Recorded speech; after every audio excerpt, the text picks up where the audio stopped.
Bismillahirrahmanirrahim. Assalamualaikum warahmatullahi wabarakatuh. Alhamdulillah wassalatu wassalam ala habibina wa syafi'ina rasulillah wa ala alihi wa sahbihi wa man walah wattaba'a hudah wa ba'd. Allahumma akhrijna min dhulumatil wahm wa akrimna binuril fahm waftah alaina bima'rifatil ilm sahil akhlaqana bil hilm waj'alna mimman yastabi'una al-qawl fayattabi'una ahsana. Subhanaka la ilma lana illa ma 'allamtana innaka antal alimul hakim wa la haula wa la quwwata illa billahil aliyyil azim. Allahumma 'allimna ma yanfa'una wa zidna ilma wa ba'd. Siang hari ini Bapak-bapak semuanya, insyaallah kita akan mengulas satu tema yang memang relevan untuk hari-hari yang kita lewati sekarang. Ini adalah hari yang sangat mulia, dimuliakan dalam pandangan agama kita. Sampai-sampai hadis yang populer menyebutkan bahwa amal saleh yang kita tunaikan pada 10 hari pertama bulan Zulhijjah itu bisa menandingi pahala berjihad. Ma min ayyamin al-amalus salihah ahabbu ilallah min hadhil ayyam. Walal jihad ya Rasulullah, walal jihad. Illa rajulun kharaja binafsihi wa malihi falam yarji min dzalika bi syai'. Amal saleh yang kita tunaikan dari mulai salat sunnah, sedekah, zikir, tilawatul Quran, pahalanya bisa menandingi pahala berjihad. Kenapa sahabat sampai bertanya, meskipun jihad ya Rasulullah? Karena dalam bayangan sahabat, amal saleh yang tingkatannya tertinggi itu adalah berjihad fisabilillah. Sehingga mereka bertanya, kalau memang amal soleh di hari ini itu lebih mulia, lebih dicintai oleh Allah, apakah menandingi jihad? Maksudnya ada yang lebih tinggi dari itu namanya jihad. Bisa menandingi jihad atau enggak? Nah, termasuk jihad kata Nabi. Kecuali orang keluar dengan hartanya dan jiwanya, kemudian dia tidak kembali dengan apapun. Karena itu saya mengajak diri saya sendiri, kita semuanya, jangan sampai melewatkan hari-hari ini. Minimal yang jarang sholat berjamaah 5 waktu kita manfaatkan 10 hari. Kita masih punya beberapa hari. Kita masih punya 2 hari. Berjamaah 5 waktu, sedekah, berkurban. Berkurban itu Pak, saya pernah dulu menyimak salah seorang bicara. Kalau kamu kesusahan rezeki katanya, coba kamu sekali berkurban. Nyoba berkurban. Saya dulu nyimak, sebenarnya bukan ulama yang ngomong kayak gitu. Ada seorang YouTuber, itu di kontennya itu bilang, coba kalau misalnya lu kesusahan rezeki, sekali dah katanya berkurban. Insya Allah, lihat dah nanti katanya, rezeki itu datang mengalir begitu deras. Itu saya selentingan aja ngelihat kayak begitu, saya nggak pernah berkurban waktu itu, sebelum itu. Karena karena persoalan ekonomi. Waktu itu saya sudah jadi penulis, tapi buku saya nggak laku-laku banget. Artinya laku tapi kan kebutuhan rumah tangga itu lebih pokok gitu loh. Alhamdulillah kalau royalti mengantongi royalti tapi tidak begitu besar. Saya coba itu berkurban sekali sama istri saya. Coba ya kita berkurban yuk. Berkurban itu 3 juta 4 juta sudah bisa ya untuk zaman sekarang. Mungkin 2 juta lebih juga masih bisa. Dapatlah kambing yang ukurannya nggak begitu besar. Subhanallah Pak, itu saya ngalamin betul. Bagaimana rezeki itu dialirkan sedemikian deras oleh Gusti Allah. Saya dulu dapat royalti buku kisaran sekian begitu, tiba-tiba itu sekian 1 tahun kemudian saya dapat royalti buku itu hampir 4 kali lipat, lebih besar dari yang biasa saya dapat. Karena itu saya mengajak, tentu kita berkorban niatannya gak cuma untuk memperbanyak duit ya. Kadang-kadang kita termotivasi untuk beramal setelah tahu fawaid, fadail, kemudian thimar, buah dari apa yang kita lakukan itu. Jadi berkurban itu insya Allah Pak tidak mengurangi rezeki kita sama sekali. Saya mengalami secara pribadi, itu subhanallah rezeki saya setelah saya melakukan itu ya Allah ya Karim. Bayangkan uang yang tidak pernah saya bayangkan sebelumnya itu bisa digenggam gitu. Coba nanti Bapak yang barangkali belum pernah berkurban atau berkurban tapi ragu, kalau sekiranya ada kelebihan rezeki kita berkurban Pak. Ada banyak orang-orang yang gak jarang makan daging. Ini momen mereka mencicipi makanan yang mahal itu. Selebihnya sedekah. Kalau tidak bisa berkurban, memperbanyak sholawat, berzikir dan seterusnya. Baik, yang ingin kita bicarakan pada siang hari ini adalah apa pesan-pesan berharga yang bisa kita petik di balik tradisi berkurban itu, yang diteladankan oleh Sayyidina Ibrahim alaihi salam, Abul Anbiya, bapaknya para nabi. Disebut bapaknya para nabi karena banyak nabi itu keturunannya nyambung ke Nabi Ibrahim alaihi salam.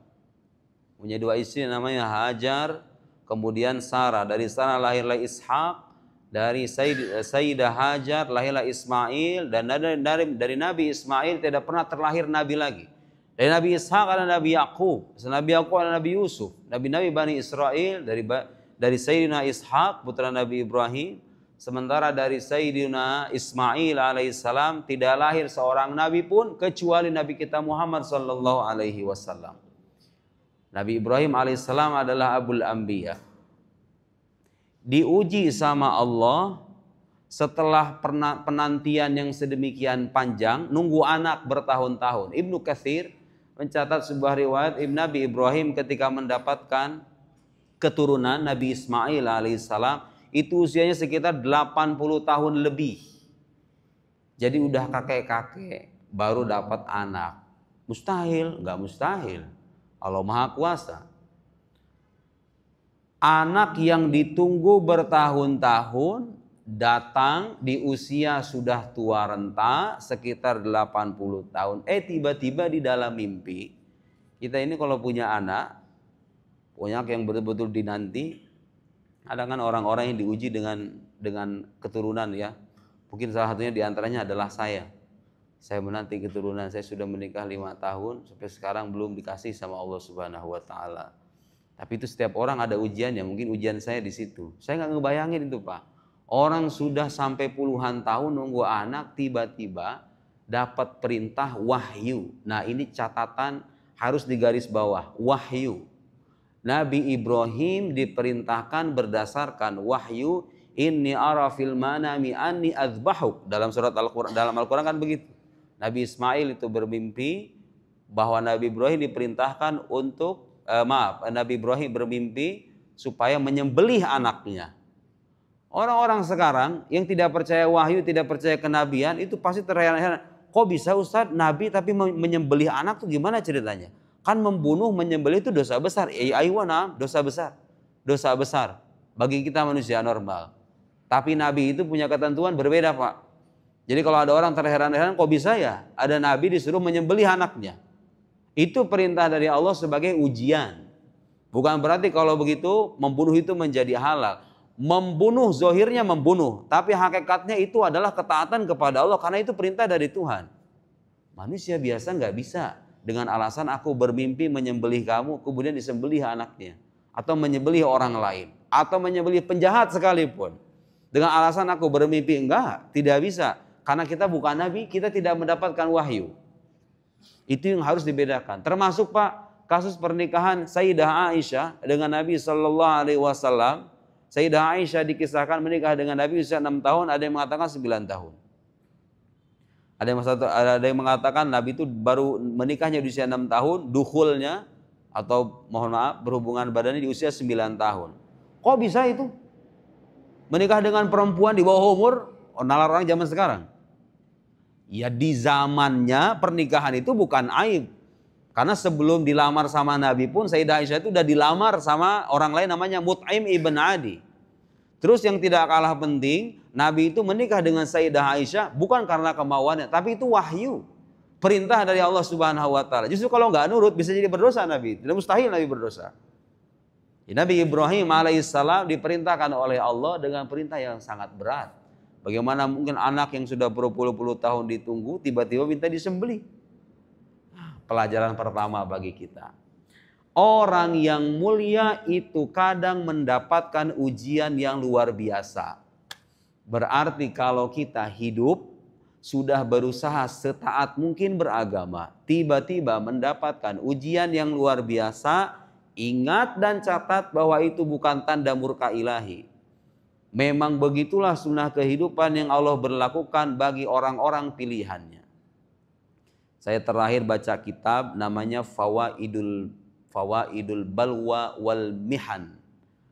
Apa itu kalau terjemahan ke bahasa Indonesianya? Manfaat malapetaka dan ujian. Karangan Izzuddin Ibn Abis Salam.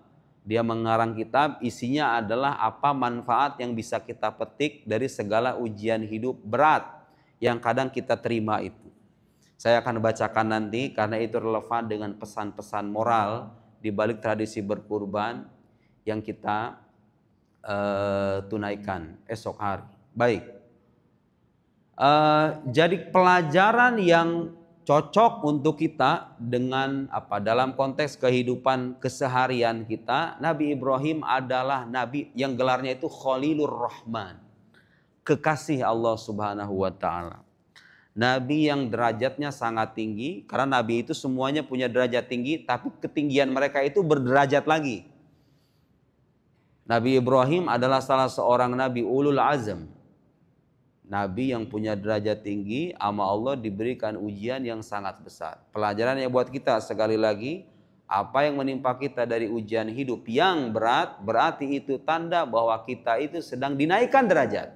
Sebagaimana Nabi Ibrahim alaihissalam diuji dengan ujian yang dahsyat itu. Pelajaran pertama.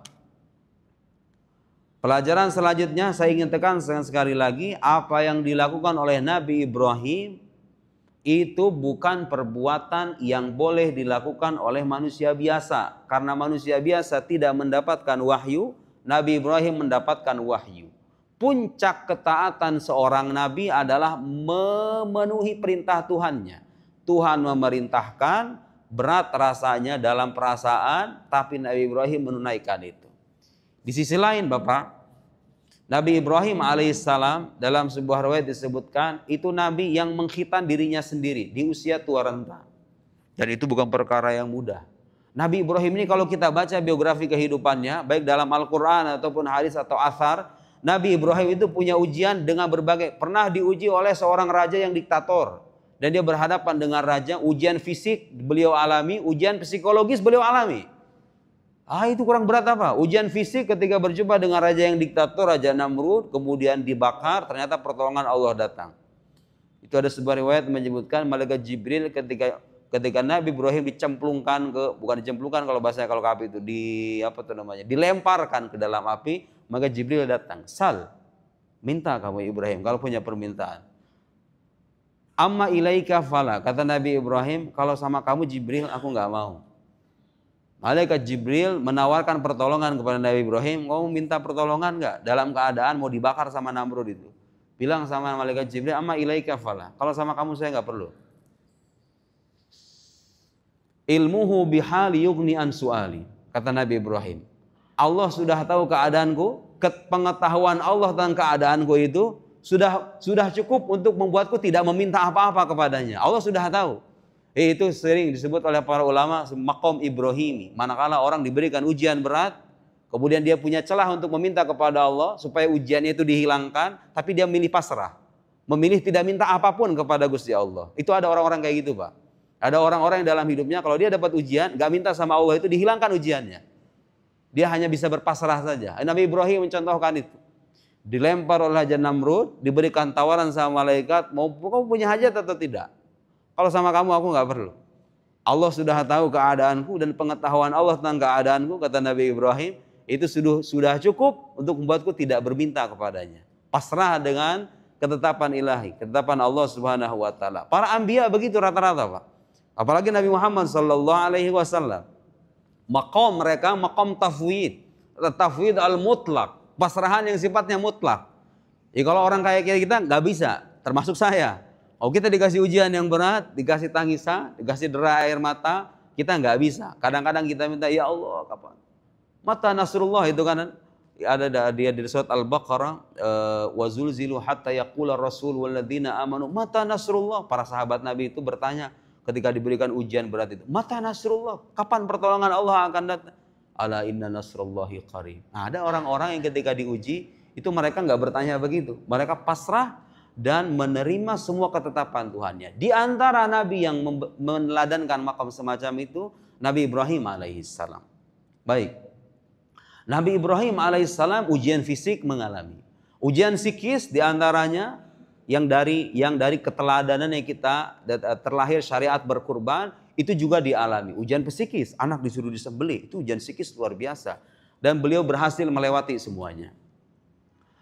Di balik penderitaan Nabi Ibrahim alaihissalam, sekarang saya akan bacakan penjelasan Syekh Izzuddin Ibn Abdissalam yang gelarnya Sultanul Ulama, makamnya di Mesir, ulama besar. Fawaidul balwa wal mihan. Jadi untuk menjelaskan manfaat ujian aja, ulama tuh ngarang kitab. Ada belasan manfaat yang bisa kita petik, kata Syekh Abdul Salam, terkait balwa itu artinya ujian ya, wal mihan, wal fitan, wal masaib, musibah-musibah. Manfaat musibah, kira-kira ini kita membahas tentang manfaat-manfaat musibah.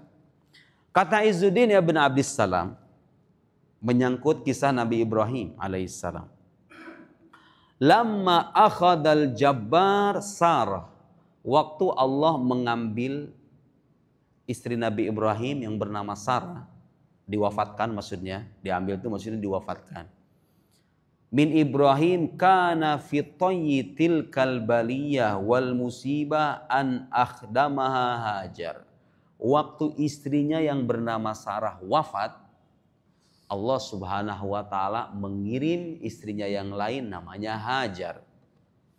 Awalnya penderitaan, kehilangan istri, dikasih istri yang lain namanya Hajar. Fawaladat Ismail. Hajar kemudian melahirkan Ismail alaihi salam.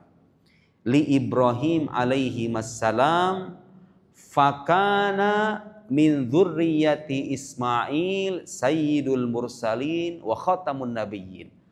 Istri yang bernama Sarah diambil, wafat. Dikaruniakan istri lain bernama Hajar. Hajar melahirkan Ismail.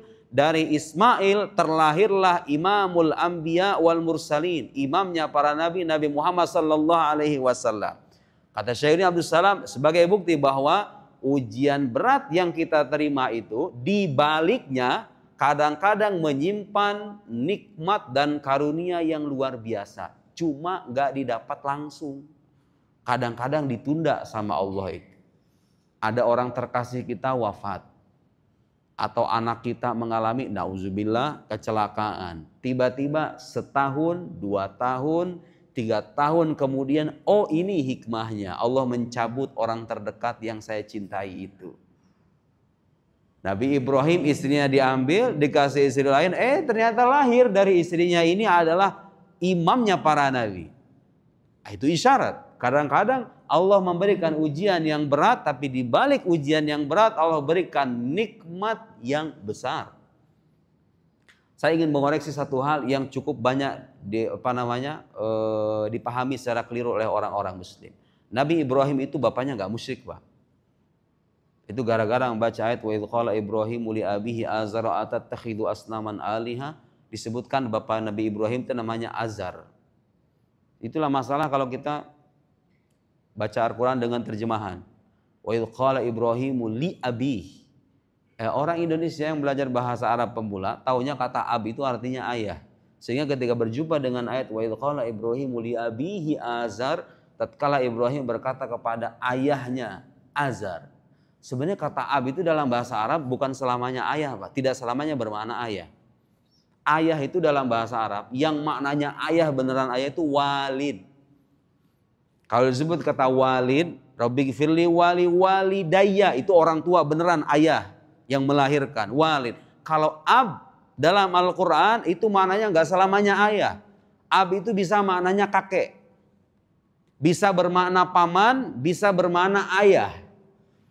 Ab itu, saya ulang, karena kalau seandainya bapaknya Nabi Ibrahim itu musyrik, kafir, berarti kalau gitu nenek moyang Nabi Muhammad ada yang musyrik dong.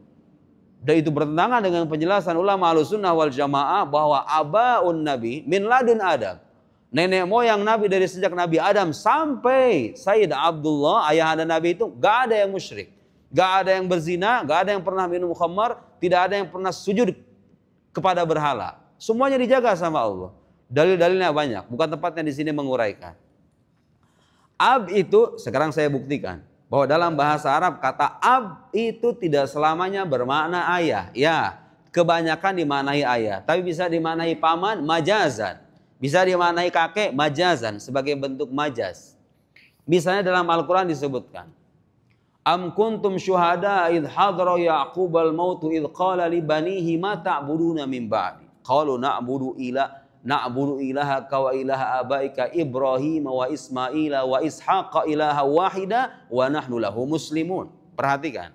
Am kuntum syuhada idh hadra Ya'qub, Nabi Ya'qub alaihissalam waktu mau wafat itu bertanya kepada anak cucu keturunan Nabi Ya'qub ya. Nabi Ya'qub ini punya ayah kan, namanya Nabi Ishak. Nabi Ishak putranya Nabi Ibrahim. Berarti Nabi Ya'qub ini cucunya Nabi Ibrahim. Cucunya Nabi Ibrahim. Cucunya Nabi Ibrahim. Hubungan antara Nabi Ya'qub dengan Nabi Ismail berarti antara apa itu? Nabi Ismail siapa yang Nabi Ya'qub? Paman. Kan anak kakek. Anak kakek berarti paman. Lihat. Am kuntum syuhada idh hadara Ya'qub al-maut idh qala li banihi ma ta'buduna min ba'di. Kalian akan menyembah siapa sepeninggalku wahai anak cucuku? Kata Nabi Ya'qub kepada anak cucu keturunannya. Sepeninggalku kalian akan menyembah siapa? Na'budu ilahaka wa ilaha abaik.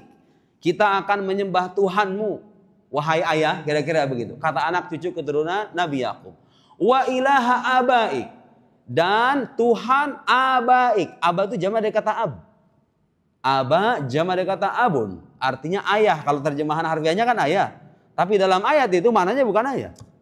Na'budu ilahaka wa ilaha abaika Ibrahim. Ibrahim siapa yang Nabi Ya'qub? Kakek. Kata anak cucu keturunan Nabi Ya'qub, kita akan menyembah Tuhanmu dan Tuhan Ibrahim. Tuhan abaik, Tuhan abakmu. Aba itu artinya jama dari kata abun. Disebutkan di situ Nabi Ibrahim. Padahal Nabi Ibrahim itu bukan ayahnya Nabi Ya'qub, tapi kakeknya Nabi Ya'qub. Wa Ismail dan Ismail. Ismail pamannya Nabi Ya'qub, bukan ayahnya Nabi Ya'qub. Jadi berdasarkan penjelasan sebagian ulama, ya saya tahu ada sebagian mufassir mengartikan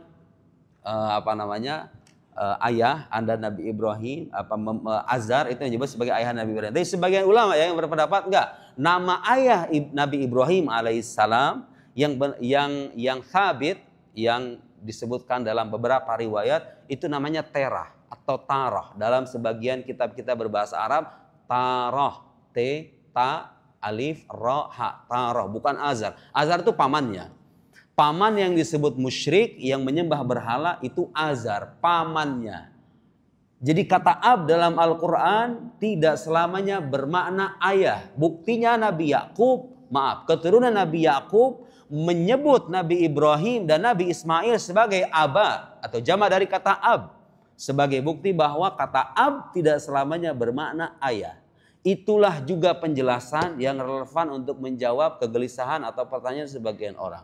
Ada sebagian orang yang berpendapat ayahanda Nabi itu di neraka. Astagfirullahaladzim. Berdasarkan satu hadis yang menyebutkan ada seorang datang ke Nabi. Aina abi ya Rasulullah? Di mana ayahku wahai Rasulullah? Kata ab itu kan mana dasarnya ayah. Kemudian Nabi mengatakan huwa finnar. Ayahmu ada di neraka. Orang itu kemudian sedih. Nabi merasa iba. Nabi itu punya akhlak kalau ngelihat orang sedih biasanya pengen menghibur. Ada orang nanya, ayahku di mana Rasulullah? Rasulullah kan dapat wahyu, tahu nasib orang per orang. Oh, ayahmu ada di neraka. Kemudian Nabi bilang, inna abi wa abaka finnar. Ada sebagai orang menerjemahkan, inna abi wa abaka finnar. Sesungguhnya ayahku dan ayahmu ada di neraka. Enggak, hadza khata. Ab yang Nabi maksud itu boleh jadi adalah pamannya. Paman Nabi ada yang masuk neraka, Abu Lahab. Abu Lahab itu paman Nabi. Jadi ketika Nabi bilang inna abi wa abaka finnar, sesungguhnya pamanku dan ayahmu ada di neraka. Bisa saja.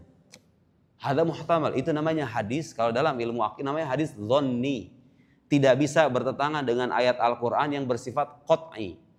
Ayat Quran yang bersifat qat'i menyebutkan wa ma kunna mu'adzibina hatta nab'atsa rasula. Kami tidak akan mengazab suatu kaum sampai kami mengutus rasul. Ayahanda Nabi Abdullah, ibunda Nabi Sayyidah Aminah itu hidup pada masa Rasul belum ada. Allah menyatakan secara tegas dalam Al-Quran, kami tidak akan mengazab suatu kaum sampai kami mengutus Rasul. Sementara ayahanda Nabi Abdullah dan Sayyidah Aminah hidup pada masa Rasul belum ada. Berarti nggak diazab. Binasil Quran, berdasarkan nas Al-Quran. Manakala terjumpai dua data, dua teks, satu Quran, satu hadis. Mana yang didahulukan? Al-Quranul Karim. Al-Qat'i muqaddam ala dhanni. Itu kaidah ulama. Bahwa teks yang bersifat tegas harus didahulukan dari teks yang masih bersifat sangkaan doang. Hadis yang sering disebutkan oleh sebagian orang bahwa ayahanda Nabi di neraka, itu hadis masih multitafsir. Boleh jadi Nabi ketika menyebutkan inna abi, sesungguhnya abi itu bukan ayah tapi paman. Siapa yang dimaksud? Pamannya Abu Thalib. Maaf, pamannya Abu Lahab. Itu namanya mimbab jabril khawatir. Itu salah satu cara Nabi menghibur orang dengan cara begitu. Bukan maksudnya ayah ada Nabi neraka. Kalaupun itu hadis dimaknai ayah, hadis itu bertentangan dengan ayat Al-Quran. Wa ma kunna mu'adzibina hatta nab'atha rasula. Orang-orang yang suka, gak bisa dong Ustadz. Kita itu kalau misalnya menghukumi sesuatu harus berdasarkan dalil. Itu dalil Al-Quran.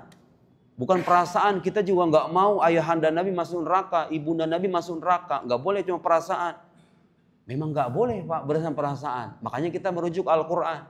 Dalil Al-Quran bertentangan dengan hadis yang sering dijadikan sandaran untuk mengatakan ayahanda Nabi di neraka itu. Wa ma kunna mu'adzibina hatta nab'atha rasula. Semua orang yang hidup pada zaman Rasul belum diutus, maka huwa minan najin. Termasuk orang yang akan selamat. Dan Allah itu adil. Ya iya, masa orang disiksa, syariat belum ada, Nabi belum ada. Rasulnya aja masih dalam perutnya Sayyidah Aminah gitu. Bagaimana dia akan disiksa sebelum datangnya agama? Allah sangat adil.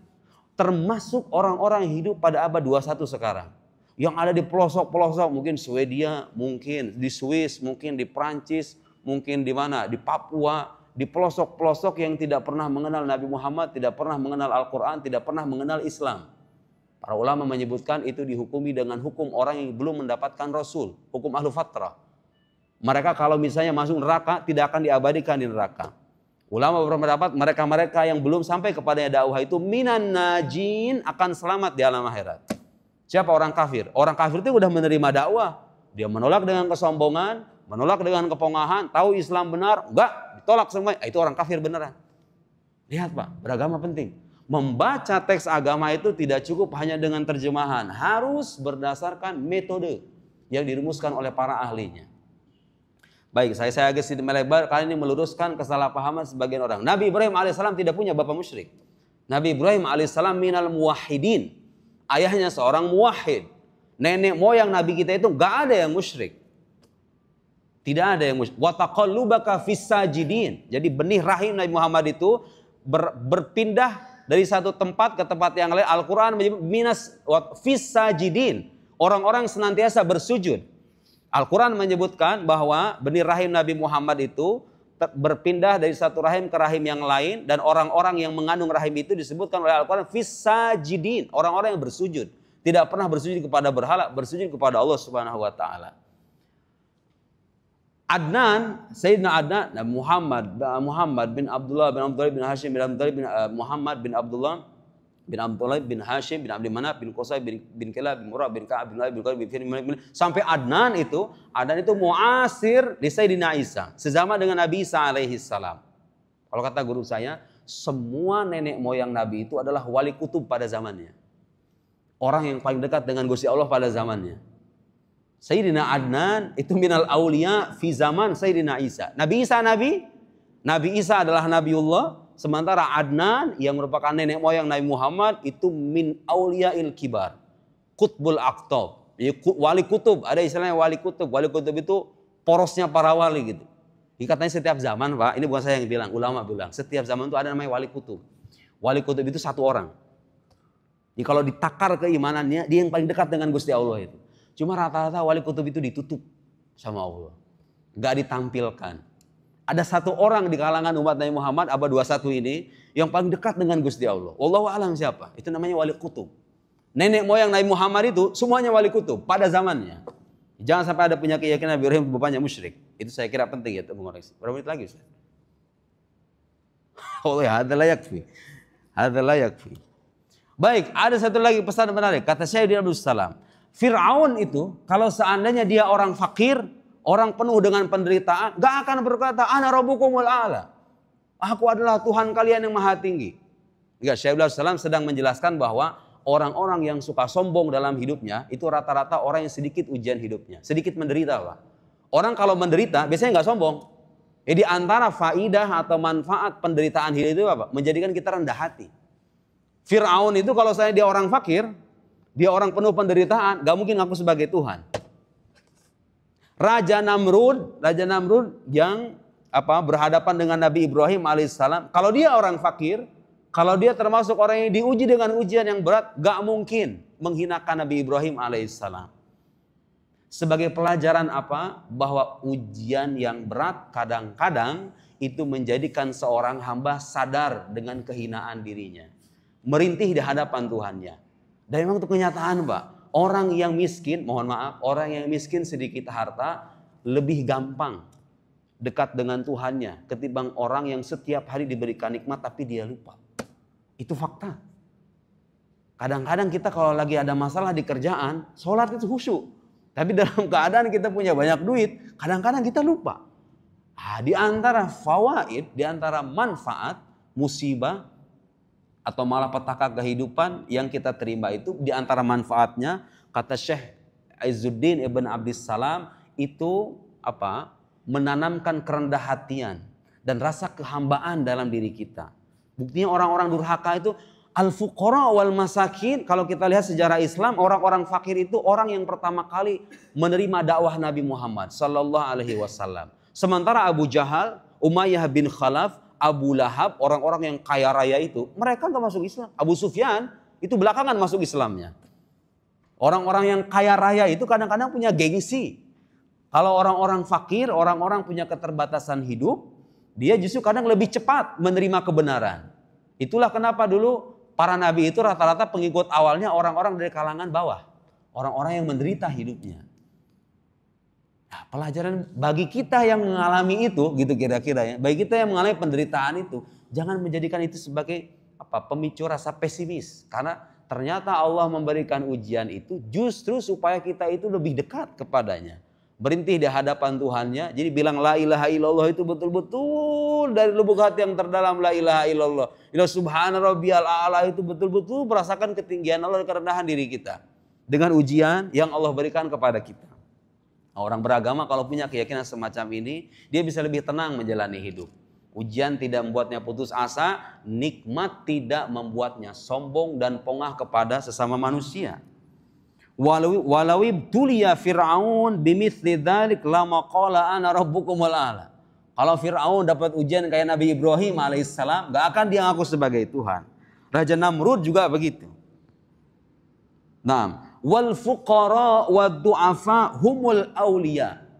Orang-orang fakir, orang-orang lemah itu rata-rata diangkat jadi wali oleh Allah Subhanahu wa taala. Wa atbaul anbiya, dan pengikut para nabi. Ya, ini pelajaran. Di tradisi berkorban ada sosok yang dimuliakan dalam agama namanya Ibrahim alaihissalam, dikasih ujian yang berat. Itu cerminan. Kita ini nabi bukan, wali bukan. Kalau dapat ujian, dikit-dikit protes. Itu ada masalah dengan keimanan kita. Yang levelnya nabi aja dikasih ujiannya kayak begitu. Ya apalagi kita, kan kira-kira begitu. Semakin tinggi ujian, semakin banyak kesedihan, semakin besar peluang dan kemungkinan kita dekat dengan Tuhan. Itu luar biasa pelajaran berharga dari kisah Nabi Ibrahim alaihi salam. Lidzalik, karena hal itu, karena alasan-alasan disebutkan, tentu ini banyak alasan-alasannya. Beliau memaparkan banyak sekali. Kana asyaddan nasi balaan al-anbiya. Karena ujian hidup itu bisa meningkatkan derajat seseorang, maka sebagaimana sebuah hadis menyebutkan asyaddun nasi balaan al-anbiya. Manusia yang paling dahsyat ujiannya itu para nabi. Para nabi.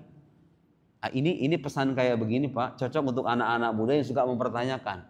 Itu buktinya banyak orang-orang yang udah beriman, udah sholat, tapi sengsara tuh dalam hidupnya. Tapi sebaliknya ada orang-orang non-muslim, dia tidak sholat, tidak beribadah, hidupnya enak-enak aja tuh. Ayo di mana keadilan Tuhan kalau begitu? Jawabannya ini. Mereka salah, memang dunia ini sejak awal tidak disetting sebagai tempat pemberian balasan. Dunia ini disetting sama Allah bukan tempat pemberian balasan, tapi tempat pemberian ujian. Balasannya mana nanti? Kalau ada orang-orang mempertanyakan keadilan Tuhan, mana itu keadilan Tuhan? Yang beribadah sengsara, yang tidak beribadah hidup enak seenak-enaknya. Ya, karena Anda salah melihat dunia ini. Anda mengira dunia ini sebagai tempat pemberian balasan, sementara Allah tidak menghendakinya demikian.